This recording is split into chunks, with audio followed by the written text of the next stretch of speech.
A black man in a simple grey hoodie was slammed violently against the hood of a police cruiser, his hands aggressively yanked behind his back.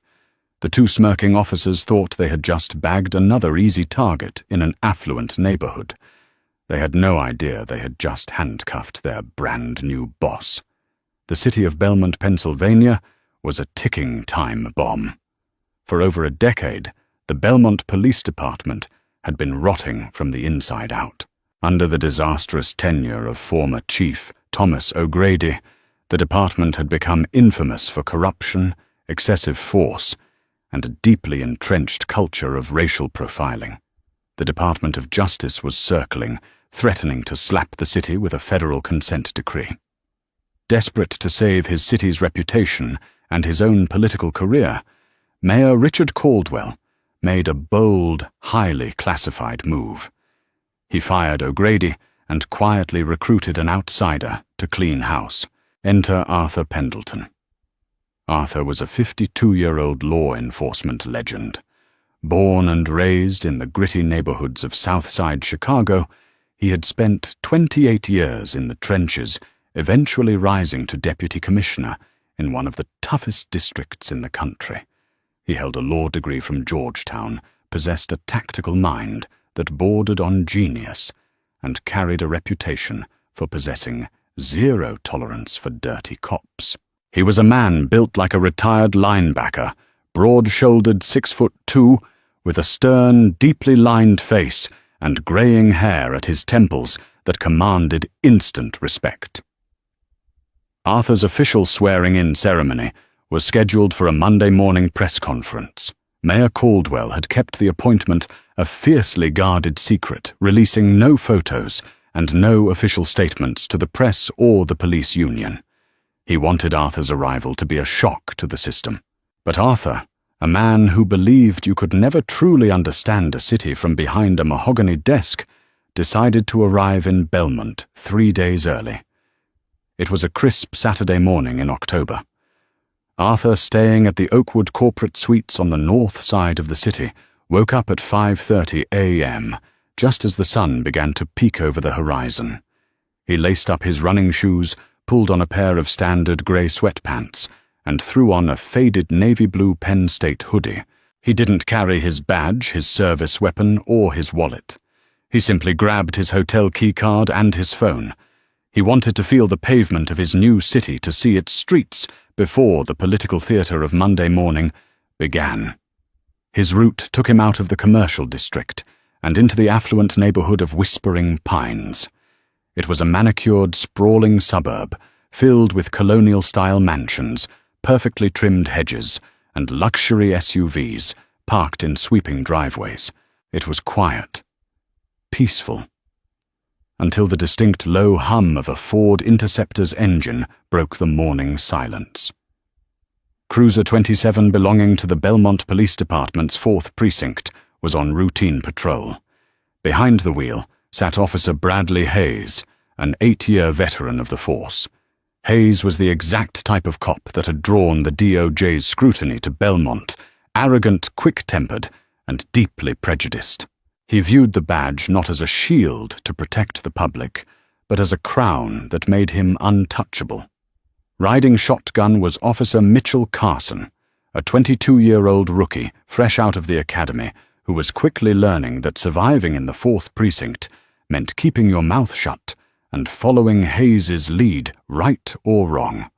Arthur was maintaining a steady rhythmic pace, his breath pluming in the cold autumn air, when Cruiser 27 rolled around the corner of Elmbridge Way. Hayes spotted the runner immediately. His eyes narrowed. He took in the grey sweatpants, the hood pulled up against the cold, and most importantly, the dark skin of the man wearing them. In Hayes's mind, the equation was simple and heavily biased. A black man jogging through Whispering Pines at 7 in the morning wasn't a resident getting his cardio in. He was a threat. "Look at this guy," Hayes muttered, tapping the steering wheel. "What do you think, Mitch? He looked like he belongs in this zip code to you." Carson shifted uncomfortably in his seat. He squinted through the windshield. Just looks like a guy jogging Brad. You've got a lot to learn, kid. Hayes scoffed, slowing the cruiser to a crawl. Nobody in this neighborhood wears faded sweats, and we've had those package thefts over on Crestview. I guarantee you this guy is casing the block. Hayes didn't have a single report matching Arthur's description. There was no dispatch call, no bolo be on the lookout, and no reasonable suspicion. There was only Hayes's internal toxic bias. Arthur heard the tires of the heavy vehicle rolling slowly behind him. A veteran of the streets, he didn't need to turn around to know what was happening. He recognized the predatory crawl of a police cruiser sizing up a target. A cold, sharp realization washed over him. He wasn't the incoming chief of police right now. He was just a black man in a hoodie in a wealthy white neighborhood. Instead of panic, a deeply analytical calm settled over Arthur. Let's see how my officers conduct themselves, he thought. Let's see exactly what I'm inheriting. He didn't alter his pace. He kept his eyes forward, his breathing steady, waiting for the inevitable. Hayes hit the siren, a short, aggressive whoop-whoop that shattered the quiet morning. Arthur slowed to a jog, then to a walk, and finally stopped on the sidewalk. He pulled his earbuds out, turned around, and looked neutrally at the cruiser. Hayes threw the vehicle into park, the transmission clunking heavily, and shoved his door open. He stepped out instantly, resting his right hand on the butt of his holstered sidearm, an intimidation tactic Arthur recognized immediately. It was a gross violation of departmental de-escalation protocols. "Hey, hold it right there, buddy." Hayes barked, his voice echoing off the quiet houses. Arthur stood perfectly still, his hands visible and empty. The ultimate test of the Belmont Police Department had just begun. "Good morning, officer." Arthur said, his voice a deep, calm baritone that betrayed absolutely no fear. He didn't move toward the officers, nor did he step away. He simply stood his ground, observing. Hayes approached with an exaggerated swagger, closing the distance until he was barely 3 feet from Arthur. It was a terrible tactical position. As an evaluator, Arthur mentally deducted points. He's inside my striking distance, his stance is bladed incorrectly, and he's separated from his partner. Carson the rookie had stepped out of the passenger side, but hung back near the trunk of the cruiser, looking unsure of what to do with his hands. "What are you doing around here?" Hayes demanded, his eyes scanning Arthur up and down with open contempt. "I'm running," Arthur replied simply, "getting my morning miles in before the day starts." "Running," Hayes repeated, a sarcastic smirk twisting his lips. "You know we've had a string of burglaries in this area recently. People breaking into cars, stealing packages. Funny how I find you out here, running through the exact same neighborhood." "I wasn't aware of the local crime statistics," Arthur said smoothly. "But I assure you I'm just exercising." "Yeah, well, we're gonna need to see some ID," Hayes said, extending a gloved hand. "I don't have my wallet on me," Arthur answered honestly. "Just my phone and my hotel key. I'm staying over at the Oakwood Suites." Hayes let out a harsh, theatrical laugh and looked back at Carson. "You hear that, Mitch? He left his ID at home. Classic. And he expects us to believe he's staying at the Oakwood. Those suites run $400 a night." He turned his attention back to Arthur, his tone dropping its sarcastic edge and becoming overtly hostile. "Listen to me very carefully, boy. You are going to give me your name, your address, and you're going to empty your pockets right now." Arthur's jaw tightened imperceptibly at the word boy. He had spent nearly 3 decades earning his stripes, bleeding for the badge and commanding thousands of men and women. But he kept his composure. This was no longer just an observation. It was an active investigation into his own department. "Officer," Arthur began, his tone remaining rigorously polite, but carrying a sudden, undeniable weight of authority. "Under Terry versus Ohio, You are required to have reasonable articulable suspicion that I have committed, am committing, or am about to commit a crime to detain me. Furthermore, Pennsylvania is not a stop and identify state unless I am lawfully detained under that same standard of reasonable suspicion. A generalized claim about burglaries in the area does not meet that threshold. The rookie. Carson blinked, his eyes widening slightly. He had literally just taken his law exam at the academy 6 months prior. He knew the man in the hoodie was absolutely legally correct. Hayes, however, did not care about the law. He cared about his authority being challenged by a man he deemed beneath him. His face flushed a dark, angry red. "Oh, we got a constitutional scholar here," Hayes sneered, taking half a step closer, trying to use his height to intimidate Arthur, though Arthur was still an inch taller. "You want reasonable suspicion? My reasonable suspicion is that you're a suspect in an ongoing investigation. Now put your damn hands on the hood of the car right now." Across the street, the front door of a large colonial house opened. A resident, Mrs. Eleanor Higgins, stepped out onto her porch in a plush pink bathrobe to retrieve her morning paper. She stopped clutching her robe tight and watched the scene unfold with wide eyes.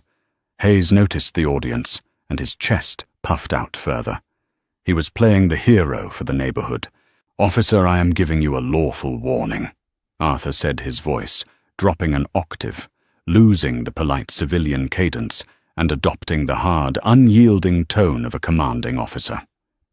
"You are violating department policy regarding field interviews, you are circumventing the Fourth Amendment, and you are acting on implicit bias. I strongly suggest you step back, get back in your vehicle, and let me finish my run." That was the match in the powder barrel. "Are you threatening a police officer?" Hayes yelled. Before Arthur could blink, Hayes lunged forward.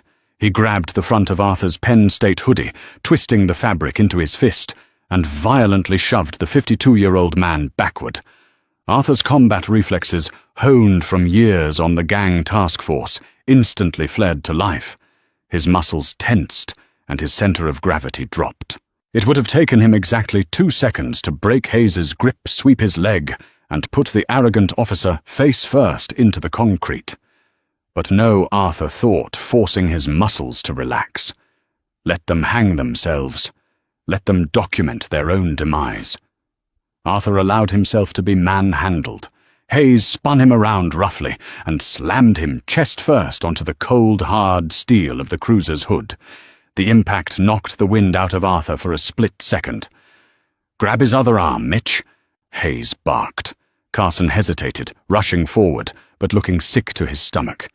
"Brad, wait. He didn't even do anything." "I said grab his damn arm!" Hayes roared. Reluctantly, the rookie grabbed Arthur's left wrist. Hayes wrenched Arthur's right arm behind his back with unnecessary, agonizing force, pushing Arthur's shoulder joint to its absolute limit. "Stop resisting!" Hayes shouted loudly, clearly performing for Mrs. Higgins across the street, despite Arthur not moving a single muscle in defiance. Arthur pressed his cheek against the cold paint of the police cruiser, staring at the Belmont Police Department seal, decaled on the hood. To protect and serve. The irony tasted like ash in his mouth. Click. Zip. Click. The cold steel of the handcuffs locked tightly around Arthur's wrists, biting into his skin. Hayes patted him down aggressively, finding nothing but an iPhone and a plastic hotel key card, just as Arthur had stated. Hayes yanked Arthur upright by the chain of the handcuffs. "You have the right to remain silent," Hayes sneered into Arthur's ear. "I suggest you use it, smart guy." Arthur turned his head, slowly locking eyes with Hayes. The look in Arthur's eyes wasn't fear, and it wasn't anger. It was the cold, clinical judgment of an apex predator looking at a dead man walking. "Officer Hayes, badge number 4402. Officer Carson, badge number 5119. Arthur said quietly, memorizing the metal shields pinned to their chests. "You have just made the biggest mistake of your entire careers." Hayes laughed, a sharp, ugly sound. "Yeah. What are you gonna do, sue me? Get in the back of the car." Hayes shoved Arthur forcefully toward the rear door of the cruiser, pressing a heavy hand down on the back of Arthur's neck to force him into the plastic, unyielding back seat of the squad car. The door slammed shut with a heavy metallic thud, trapping the newly appointed chief of police in the cage of his own department's vehicle, as Hayes and Carson climbed into the front seats, laughing and congratulating themselves on taking another thug off the streets. Arthur sat quietly in the back.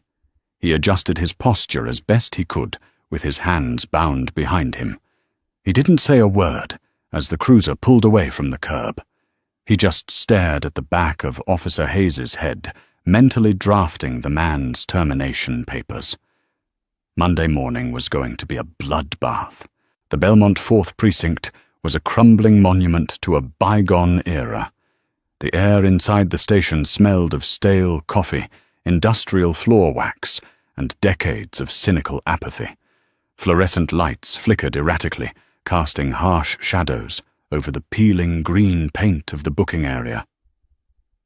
Officer Bradley Hayes marched Arthur Pendleton through the heavy double doors, his grip still unnecessarily tight on the chain of Arthur's handcuffs. Officer Mitchell Carson trailed behind, his shoulders slumped, unable to meet the eyes of the other officers milling about the bullpen. "Look what the cat dragged in," called out Desk Sergeant Tom Riley, a heavily overweight veteran who was aggressively stamping a stack of forms. Riley didn't even bother looking up until Hayes shoved Arthur toward the metal booking bench. "Caught this one prowling around Whispering Pines," Hayes declared loudly, ensuring the entire room could hear him. "Tried to give me some lip about constitutional rights. Thought he was a lawyer." A few chuckles echoed from the surrounding desks. Arthur remained entirely silent. He didn't look angry. He looked analytical. His sharp eyes scanned the room, cataloguing everything. He noted 2 officers sleeping in the break room, another playing a game on his phone instead of monitoring the dispatch radio, and the glaring absence of any mandated community policing literature on the front desk. The rot was deeper than Mayor Richard Caldwell had described. "Name?" Sergeant Riley asked, finally looking at Arthur, his pen hovering over a wrinkled intake form. "Arthur Pendleton," he replied, his voice calm and steady. "Address?" "Currently residing at the Oakwood Corporate Suites Room 412, Arthur stated. Hayes snorted in derision. "Yeah, right. Put down transient, Tom. He had no ID. We're holding him on suspicion of burglary failure to identify and resisting arrest." Carson flinched at the last charge. "Brad, he didn't resist." "Shut your mouth, rookie," Hayes snapped, turning a venomous glare on his partner. "I felt him tense up. That's resisting."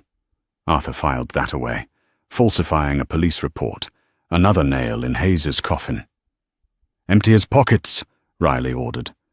Hayes dumped Arthur's phone and the plastic hotel key onto the scratched surface of the front desk. Riley looked at the key card, which clearly bore the Oakwood Corporate Suites logo, and frowned. For a brief second, a flicker of doubt crossed the sergeant's face, but he quickly suppressed it to protect his fellow officer. "I am legally entitled to my phone call," Arthur said, breaking the brief silence.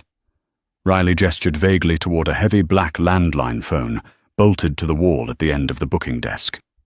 "Make it quick." Hayes finally uncuffed Arthur's right hand, leaving the left cuff to the metal bench.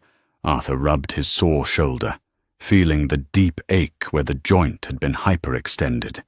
He picked up his cell phone from the desk, dialed a number from memory, and waited as it rang twice. "Richard Caldwell." A groggy, annoyed voice answered on the other end. It was 7:45 on a Saturday morning. "Richard, it's Arthur," he said, keeping his voice low but completely level. There was a sudden rustling of sheets on the other end of the line, The mayor was instantly awake. "Arthur, what's wrong? You weren't supposed to be in town until tomorrow." "I decided to come early to get a feel for the city," Arthur explained. "I am currently handcuffed to a bench in the 4th precinct. I was detained while jogging. The arresting officer is Bradley Hayes. I need you down here, and bring the city attorney Thomas Weaver. Now." Dead silence hung on the line for 3 agonizing seconds. Then a string of whispered, furious profanities erupted from the mayor. "I am so incredibly sorry, Arthur. I am leaving my house right now. Don't say anything to them, just sit tight." Arthur hung up. He set the phone back on the desk and crossed his arms over his chest, leaning back against the cinder-block wall. "Calling your public defender early," Hayes mocked, leaning against the desk and crossing his arms in a mirror image of Arthur. "It won't do you any good. You're spending the weekend in county lockup." Arthur just looked at him, offering a faint, almost pitying smile. "We will see." 20 minutes later, the heavy double doors of the 4th precinct violently swung open. Mayor Richard Caldwell stormed into the bullpen, his face flushed a dangerous shade of crimson. He was wearing a trench coat, hastily thrown over a pair of pajama pants. Right behind him was Thomas Weaver, the sharply dressed, notoriously ruthless city attorney, clutching a leather briefcase like a weapon. The entire precinct ground to a screeching halt. Coffee cups paused halfway to mouths. Telephones went unanswered. Sergeant Riley dropped his pen, scrambling to his feet. So fast his rolling chair slammed into the wall behind him. "Mr. Mayor," Riley stammered. What are you doing here on a Saturday?" Mayor Caldwell ignored him completely. His furious eyes swept the room until they landed on the metal booking bench. When he saw Arthur Pendleton, the man he had personally begged to save his city, the man who commanded the respect of the entire Department of Justice, handcuffed to a wall like a common criminal, the mayor looked like he was about to have a stroke. "Get those handcuffs off him right this second," Caldwell roared, his voice echoing off the concrete walls with enough force to rattle the windows. Hayes stepped forward, blinking in utter confusion. "Mr. Mayor, with all due respect, this man is a suspect in a—" "If you finish that sentence, officer, I will personally see to it that you never work in this state again," Caldwell screamed, marching directly into Hayes's personal space. "Sergeant Riley keys now." Riley practically vaulted over the desk, his hands shaking violently as he fumbled with his keyring. He jammed the small key into the cuffs binding Arthur's wrist and twisted. The metal jaws clicked open. Arthur stood up slowly, rubbing his wrist. He towered over the mayor and the surrounding officers. "Mayor Caldwell, what is going on here?" Hayes demanded, his arrogance finally giving way to a creeping, icy dread. "Who is this guy?" Caldwell spun around, pointing a trembling finger directly at Hayes's chest. "This man is Richard." Arthur interrupted his booming baritone, cutting through the panic of the room like a machete. Caldwell stopped looking at Arthur. Arthur shook his head, once a subtle, commanding gesture. He did not want his title revealed in this dirty, isolated room. He wanted the entire department to see the consequences of this behavior. He wanted a public execution.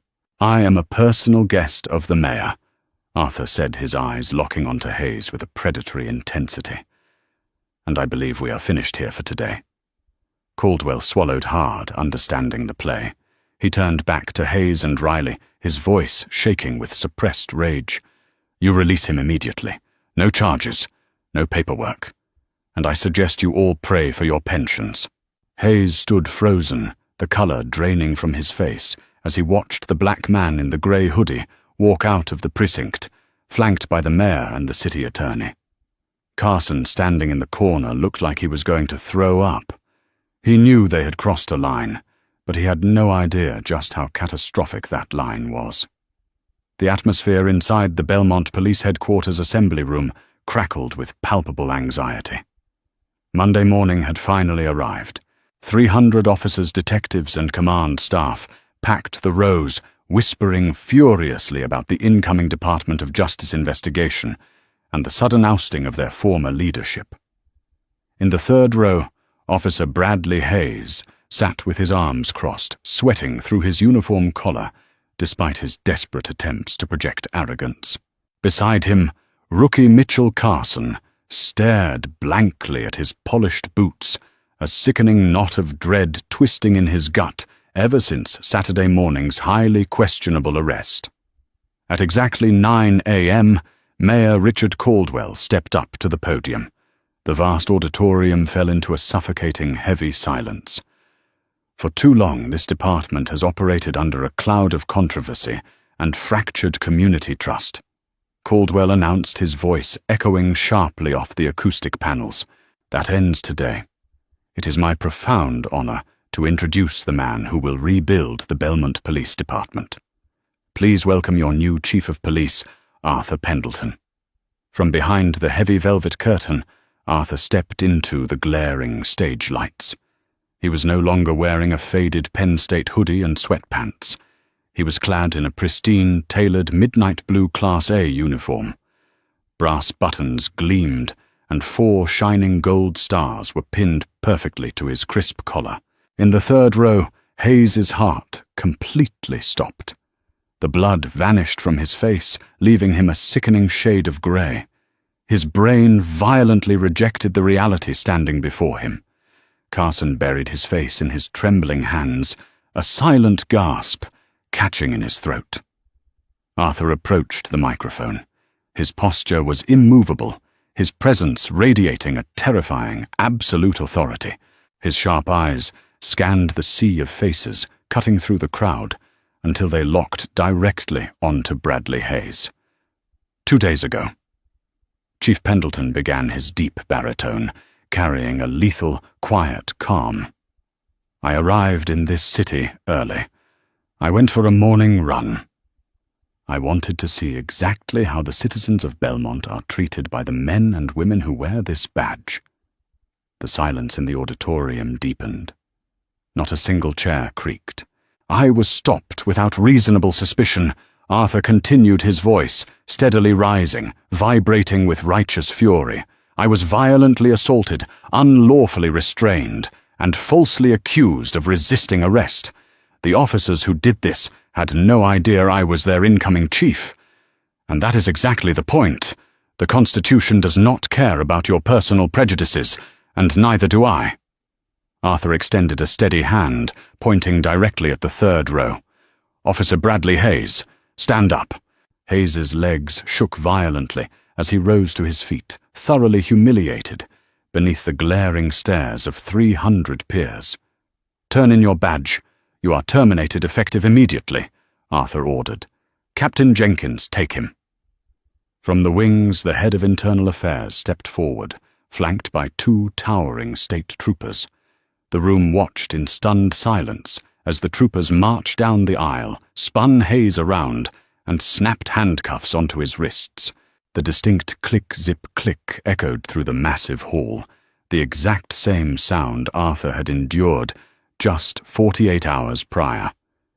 Hayes was marched out the back doors, his career instantly obliterated. Arthur then turned his heavy gaze to the rookie. Officer Carson, you stood by while a citizen's rights were trampled. You are stripped of your patrol duties and relegated to the desk for 6 months of intensive constitutional retraining. Sit down. Carson collapsed into his seat, weeping in absolute relief. Arthur gripped the edges of the podium, surveying his new department. The era of cowboy policing in Belmont is dead. If you believe this badge makes you above the law, I will personally put you in a cage. But if you are here to protect and serve, I will stand shoulder to shoulder with you against any threat. The choice is yours. Dismissed. Did this intense story of justice and accountability keep you on the edge of your seat? The fight against corruption is an ongoing battle, and stories like Chief Arthur Pendleton's remind us that true leadership requires courage. If you enjoyed this dramatic twist and want to see more